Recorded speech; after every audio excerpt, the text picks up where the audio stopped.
Hi everybody, it's Al, and I wanted to do a quick review on a single action 22 revolver that I got from Cabela's. That I think I got it back in November of this last year, and this is what the box looks like. It's a Cabela's brand, as you can see, but it's actually made in Italy, and it's really great quality. When I went over there, I went looking for something that was a 9 or 10 shot revolver, and I was looking at the Rugers, but then I saw this one, and it's a model 1873 single action revolver, and the cylinder, it comes with 2-cylinder, a 22 long rifle, as well as a 22 Magnum cylinder, as you can tell, and it is a 10 shot revolver. So the price was about $200 cheaper than a Ruger, and so I wanted to look at it because I really wanted quality, and I would have paid the extra money for a Ruger. I already have one, but I don't have a high capacity one. So I decided to take a look at this, and so here's what you get with the box. So that's what the gun looks like, and it's made by a company called FLLI Pietà, and it says Historical Weapons Reproductions. And so you get the paperwork with it, the manual, and you get a small gun lock. But here's the 22 Magnum cylinder, and you can see it's a 10 shot, and it's really well machined. It's machined just like a like a high quality firearm that you would expect. It's high carbon steel. This thing probably weighs a good pound or so, judging by the weight of it. I mean, it's pretty thick, pretty heavy steel, and so it's really good quality. Let me see if I can show you a good close-up. The bluing is very nice. You can tell it's highly polished. There are no tool marks to really be seen. It's pretty good. So it's high quality stuff. Now the revolver frame is what I was afraid maybe it would be, of aluminum alloy instead of a high carbon steel. And I was extremely surprised when I looked at it. It's a $349 gun, and so the grips are really fitted well. You run your finger on it, there's no gap, there's no ridges, it just feels smooth, feels like it's one piece. So that's really well put together, as you can see. Very good craftsmanship, right? There's no discernible gaps or ill-fitting components. And then the frame, it's high carbon steel. It has some very good bluing to it. If I clean it up a little bit with a rag, you'll see what I'm talking about here. There's what it looks like once it's clean. It's very well made, and it's very heavy. It has an extremely wide cylinder to accept the 10 shots. And so here's kind of a shot of what those well, let me see if I can make it here. There we go. Here's a shot of the cylinder moving around and the 10 shots that are in that cylinder. And it's the sights are obviously fixed, just like a single action revolver. But what I like about it is that the front sight is actually pretty deep. You can see how deep that is. If you compare that to a Heritage Arms has a fixed sight like that, but theirs is very shallow, and it's challenging to see in low lights. Now, when I got this, it was a nicely rounded front sight, but it shot way under point of aim. I mean, extremely way under. Probably, I don't know, at 20 yards, it's maybe 4 feet or something like that. It was significant. And so you have to start filing it down until you get the point of aim right where you need it, which I have done. So the next thing that I will do is go ahead and blue that. The barrel, very meaty, It's a lot of steel around that barrel.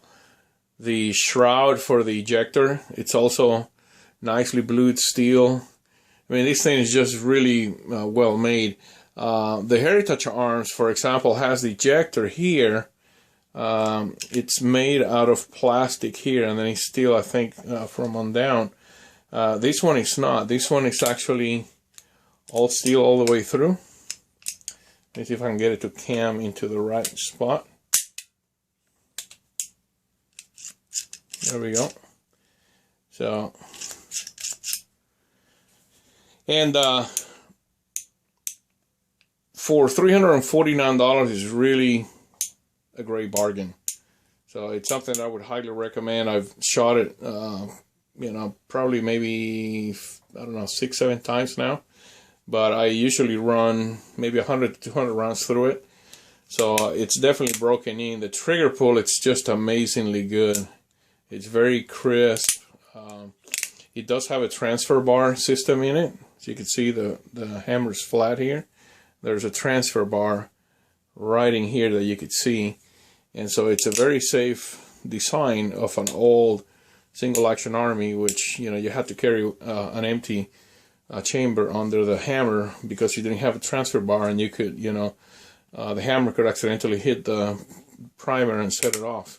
Not with this design here. So it's something I like, and I highly recommend it. So what we're going to do is we're going to take it outside, take a couple shots, let you take a look at it, see how you like it. All right, so we're outside and have the handgun with me. If you're going to have a single action revolver, I highly recommend these Allen leather holsters. I love these things. They're easy to break in. They're supple. You can just use you know, some breaking fluid or oil, like you know, you would find from Rawlings, for example, for baseball gloves, or you can just use any kind of oil. Mineral oil works fine, and just work it in, and they'll get really supple. You can see this one, you know, flexes quite easily.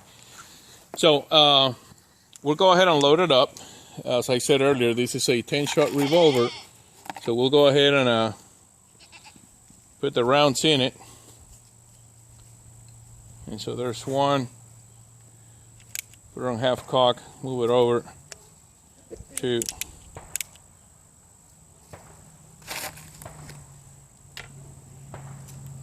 Go for the next one.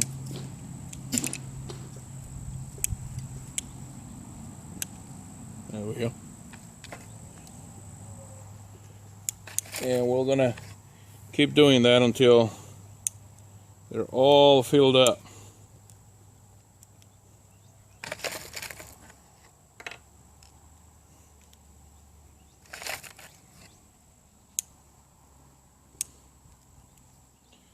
So there's one more to do that I passed. Here we go. So that's 10 rounds right here. So we're gonna go ahead and shoot that gong way out there. See if you, let me see if we can kind of zoom in on that guy. I don't know if we can. I don't think that we can with this. I'm shooting it with my cell phone, but you'll be able to see the shots coming out of here, and so hopefully you'll hear it ring if I make it.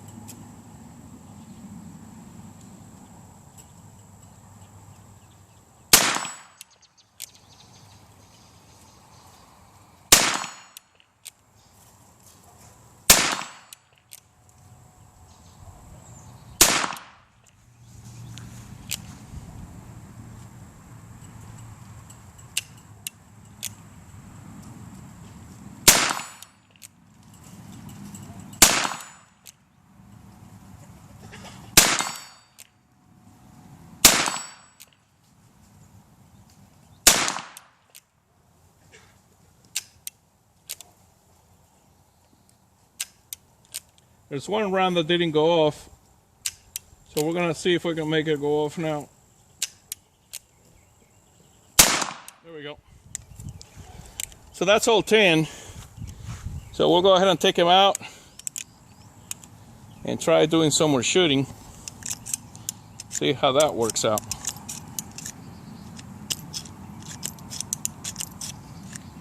I have noticed the cylinder is really tight on this revolver here.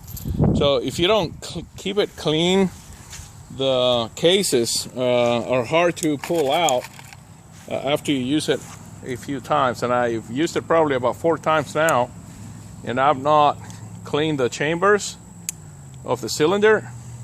So some of them are kind of sticky trying to get out. And at least in my view, it appears that that's a sign of good workmanship, because the tolerances are nice and tight, as they should be. And it's just a bad thing on my part that I don't clean it often enough. We'll go ahead and try that one more time. This gun shoots a little to the left, so I'm having to figure out how to hold to the right.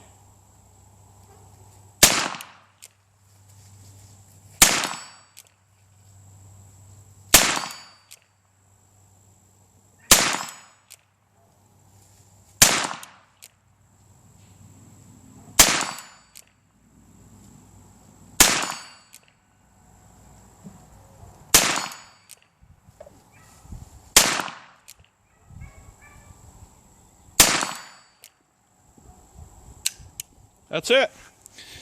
So this is the Cabela's Italian-made single army replica in 22 long rifle and 22 Magnum. Very good old-world craftsmanship. As you can see, it fires well, works very well.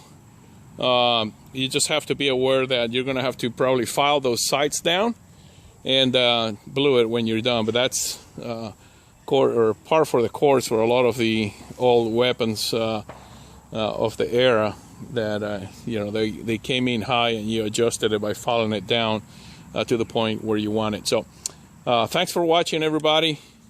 God bless and take care.